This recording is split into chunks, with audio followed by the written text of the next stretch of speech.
Welcome to Anti-Woke and Autistic. This is fat acceptance influencer on TikTok, Aubrey Hoffer. I saw a video of this girl who was like, I hate that I always have to constantly be on a workout routine and constantly be dieting in order to maintain my physique. And even when I eat really well and work out all the time, the thinnest I've ever been was a size 14. And she went on to be like, and then I have these times where I just, eat whatever I want and I move my body when I want. And every time I do that, I gain weight and then I feel terrible about myself. And it's like, maybe you're not meant to be a size 14. Now I'm going to stop this here. I don't know who this person is who tried to get below a size 14, but did it ever occur to Aubrey Hoffer that maybe this individual who was trying to get smaller than a size 14 was going about it the wrong way? This has nothing to do with being meant to be at least a size 14 or bigger. It has to do with this individual's procedure or their strategy at losing weight just didn't work because they failed. They did something wrong. Maybe they were cutting out food groups, which left them feeling deprived. Maybe they were not exercising enough. Maybe they were exercising incorrectly. Sorry, folks, but walking a 12-pound dog for 3 blocks isn't going to melt off the tummy fat, nor is holding on to a treadmill. That's make-believe walking. No, don't get me started on that. Don't get me started on that. So anyways, this person who couldn't get below a size 14 obviously was doing something wrong. Maybe she was not eating enough. Maybe she was on crash diets, starvation diets that messed up her hormones, messed up her metabolism, screwed everything up, made her irritable, moody, hungry, and fatigued. And that's why every time she tried to get below 14, she lost control, binged, overate, and then gained the weight back. But Aubrey Hoffer here, and many people, or all people, I should say, in the fat acceptance death cult, believe that, well, no, it's your genetics. You're meant to be in a bigger body. Oh, let's see. Okay, let's hear what else Aubrey has to say. Maybe you're actually just meant to be a bigger person. And No, that doesn't make sense from an evolutionary standpoint. We are not meant to be fat. Size 14, okay, you might be thinking for an average height woman, size 14 isn't that big. Well, it isn't, especially if you're athletic and everything. I mean, you're still thick. But I'm talking about obesity or being fat, and whoever this individual is, Aubrey's referring to, got bigger than a size 14. We don't know how much bigger, but let's say it's 16 or 18. It could be a 20. So now you're getting into the obesity or the fat range. No human being is meant to be fat.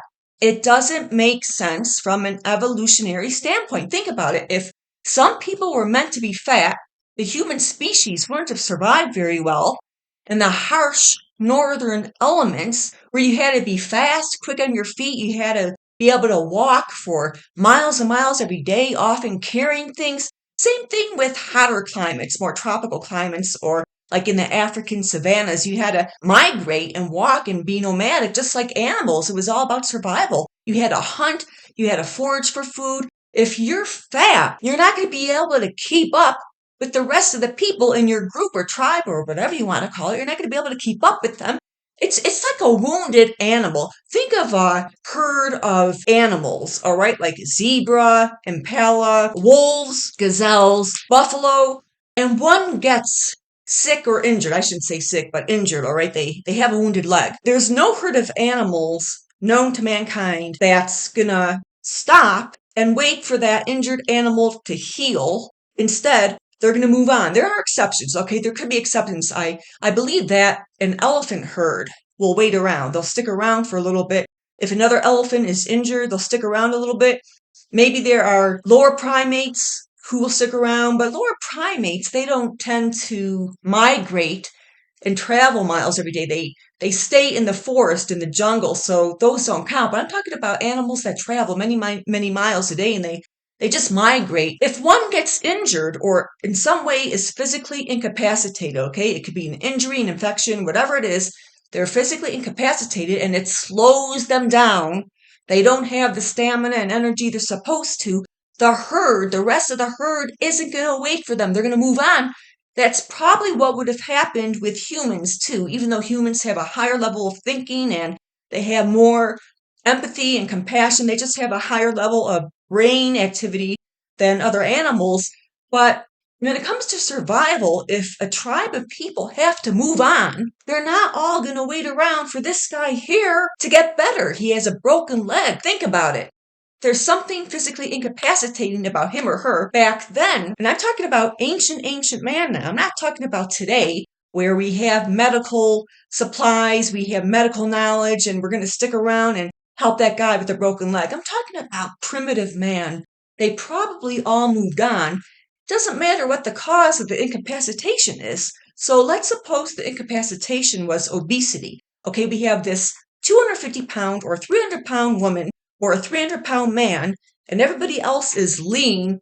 That fat person's not going to be able to do what everybody else needs to do, which is hunt, forage, and walk for miles and miles and miles, either in the frigid cold, carrying things, or in the blistering heat, often having to carry things. Now think about that.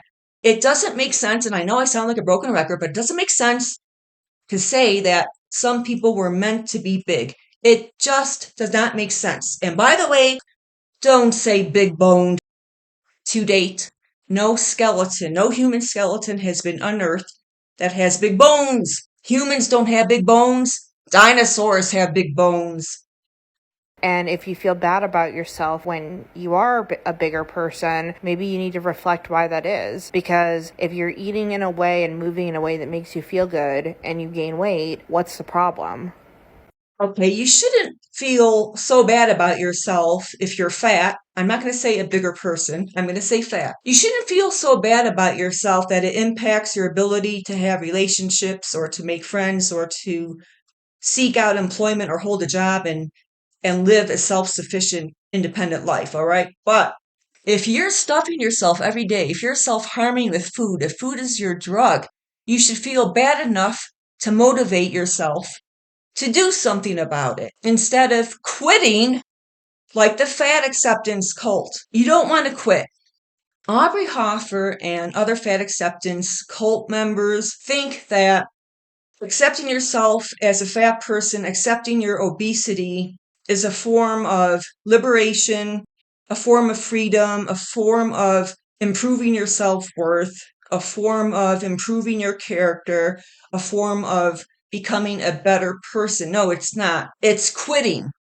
There's nothing inspirational about it. It's quitting. It's giving up. It's quitting. It's giving up. That's like saying, according to her line of logic, it's like saying that a smoker who keeps trying to quit smoking or a drinker who keeps trying to quit drinking, they need to just give up trying to quit their substance abuse because they were meant to be addicted to cigarettes or addicted to meth or heroin or whatever their drug of choice is. They were meant to be a heavy drinker. They were meant to get drunk. They were meant to pass out and have all the physical negative and cognitive after effects, negative effects of substance abuse. No, nobody would ever tell a smoker or a drinker or a drug user, well, why don't you just give up and accept the fact that maybe you were meant to be an addict? That sounds outrageous, but that's what's going on with fat acceptance. They're trying to push this word out there. They're spreading misinformation, medical misinformation. They're trying to tell people it's okay to be fat, which means it's okay to live a lifestyle that's conducive, that causes obesity. It's okay to eat and eat and eat and stuff yourself with processed food and junk food. Where do you think all that processed and junk food goes? Do you think only skinny people are eating tons of that stuff?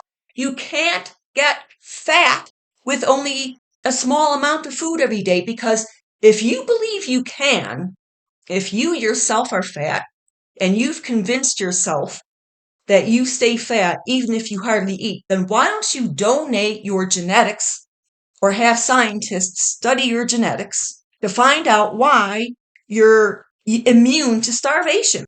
Then they can make a pill or some kind of potion and give it to starving people in third and fourth world countries. And then we have a world cure, a cure for world hunger, a cure for world starvation. You'll be a hero. You'll be on the cover of Time magazine. You'll be on the cover of Newsweek. You know you overeat. You know you do. Now, some fat people eat more than other fat people who are the same height and weight and age. But you can't make mass. Massiveness is not created out of something small. Food is a source of energy. All that mass requires energy to exist. It's not going to exist if you're not feeding it enough energy. Don't tell me people are meant to be big. They're overeating. That's why they're big. And if they can't lose weight or can't get down to a smaller size, smaller than a 14, they're doing something wrong. Because if you're eating in a way and moving in a way that makes you feel good and you gain weight, what's the problem?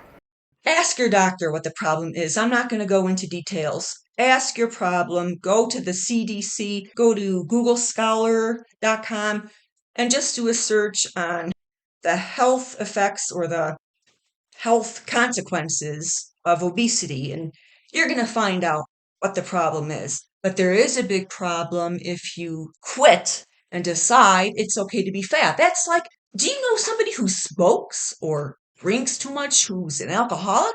Would you ever tell them it's okay to smoke and destroy your lungs and heart? Would you tell a heavy drinker who gets drunk and has liver disease, oh, it's okay to keep drinking? You would never do that, or maybe you would, who knows? Anyways, that's it for today's video. Have a fantastic day.